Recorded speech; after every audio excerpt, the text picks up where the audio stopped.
कि रात भर नाचाई परे गोरा की आहाई मरद रंगबाज। बहुत सारा सुपर डुपर गीत बजल, एक और मुखड़ा गायब तो रात बीत जाए, लेकिन अंतरा याद नहीं लगे तो अंतरा कैसे गाय। ढेर गाना बा शब्दे भोर पड़ जाला हमरा। हाँ हाँ बिल्कुल बिल्कुल। हाँ कि तोरा लेखा 10 गो घुमाइले हम, कि धमकी देखिए जाके दोसरा से, आ डर नहीं लागेला छोकरा से। ये गाना अभी ट्रेंड करता है और अनुपमा दी के फरमाइश बा। मजा आ गया हमरा सुन के, ये आपके लिए गाएंगे।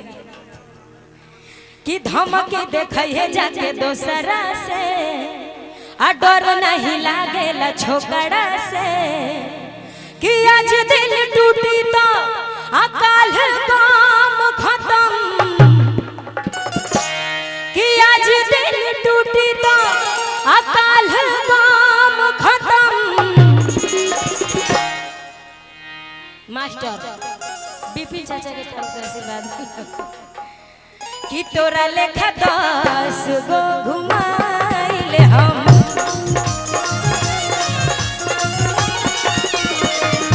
कि तोरा लेखा 10 गो घुमाइले हम। अरे धमकी देखिए जाके दोसरा से, डर नहीं लागेला छोकरा से।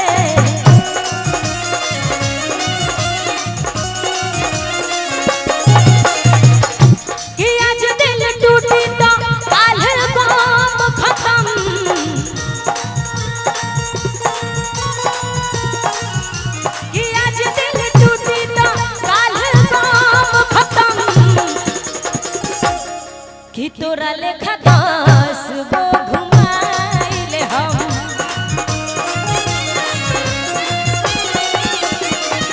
कि तोरा लेखा 10 गो घुमाइले हम।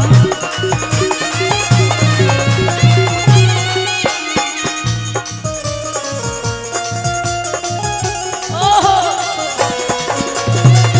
अरे जी ओहो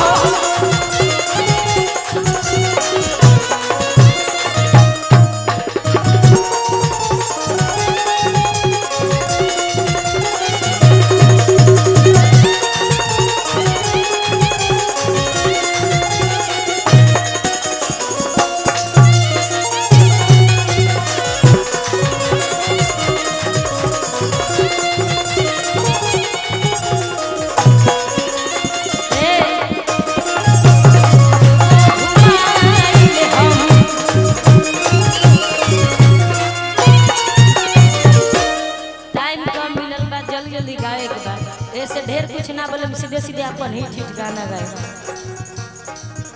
कि खाना पीना ना बनौले पड़ू, भोर ही से मुंह लटकौले पड़ू।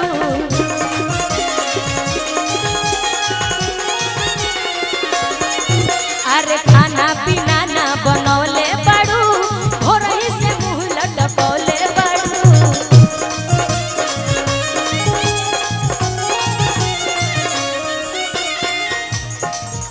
कि काहे बेचैनी में पारू करे जा, देखल न जाला तड़प तड़प।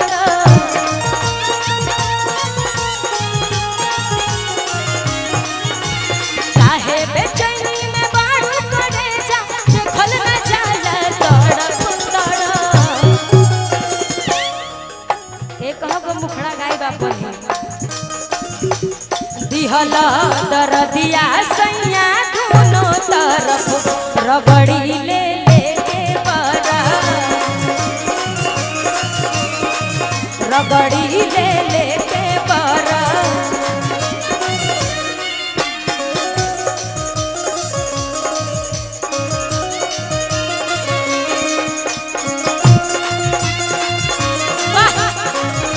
रखाई जवनिया मन में जेता है ना सवार रही राजा जी, सवार रही राजा जी।